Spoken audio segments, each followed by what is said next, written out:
Every day, every week, every month, we are with you in the quest to speak truth to power, call out right from wrong, wrong from right, and stand toe-to-toe with oppressors. We are Kenyans, and there is no chink in our armor. Corruption, tribalism, and nepotism will all fall by our side.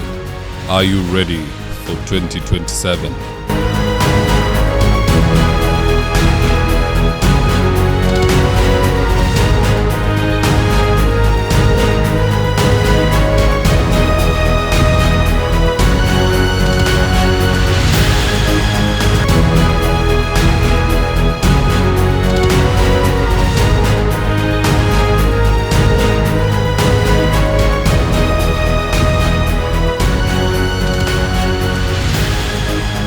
My name is Mzitowafula, and I approve this message. The issue of Ojwang demonstrates monumental impunity and disregard to the constitution and the law, to an extent that, as seen together with what happened yesterday, it demonstrates total anarchy and a danger of sliding to be a banana republic if we are not already there. Mr. Speaker, first of all, I would suggest that to ask our colleague to bring better answers is to give him a task beyond him, because he will not get better answers. He is relying on the same police who told us that this was an issue of suicide. There is no way they can give us any better answers. Mr. Speaker, I would suggest that if ever there was a case where we should consider constituting an ad hoc committee, because Ojwang's death demonstrates what happens every day, except it does not come to the limelight.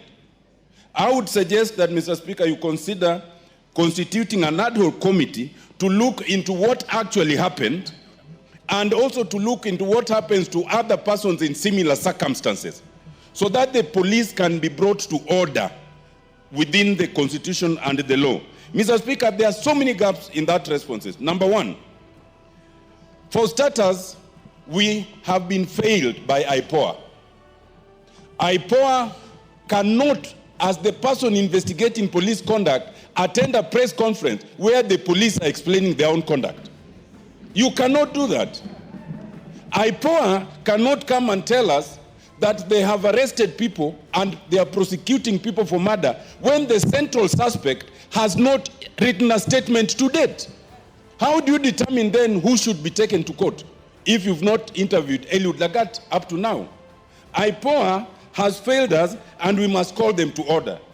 The other failure, Mr. Speaker, is in response to what now happened, the public outcry.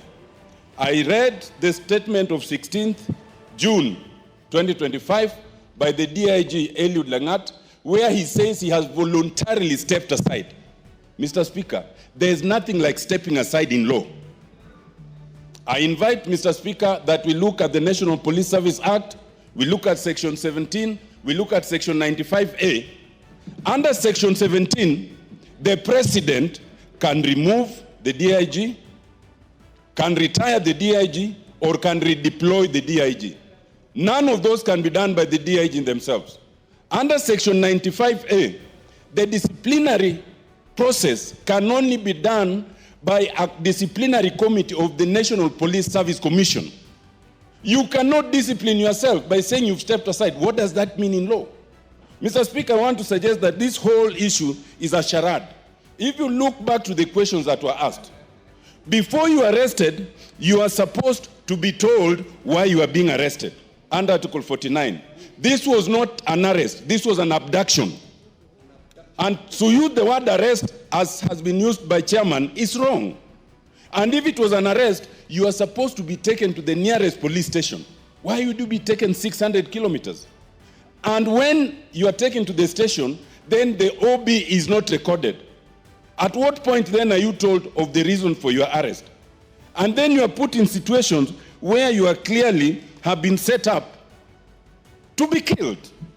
Mr. Speaker, I think we owe it to this country, given what happened to Ojwang, given what happened to those who are demonstrating at what happened to Ojwang, to the extent that the same police are now escorting goons, we are in danger of sliding to a total banana republic.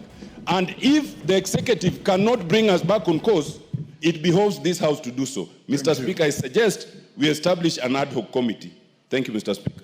If you have an upcoming event, be it a wedding, a polite function, or even a birthday, make sure to reach out to Bouncers with Degrees. These guys are elite professionals that always deliver. In fact, let me just walk you through their catalog because it's quite extensive. So Bouncers with Degrees offer VVIP and VIP protection, escort protection. They can double up as bodyguards. They offer hotel and restaurant bouncers. They offer wedding and burial security. They offer public event security. They can even offer professional drivers if needed to pair up with the security. They offer private security, perhaps on your property or wherever it is you need them to be, they'll be there. They also offer gym instructors because the entire crew is fit. That's how you make the cut to join this team. Now, if you're in need of services from Bouncers with Degree, you can reach out to them at 0700 491 645 or 0711 206 324. Or if you're old school like myself and you prefer using emails, just so that you can have access to paper trail, you can reach out to them at bouncerwithdegree@gmail.com. Thank you for choosing David Wafula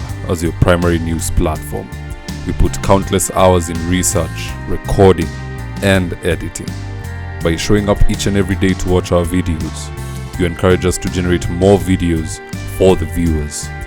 We are on a mission to inform, educate, and build a better tomorrow.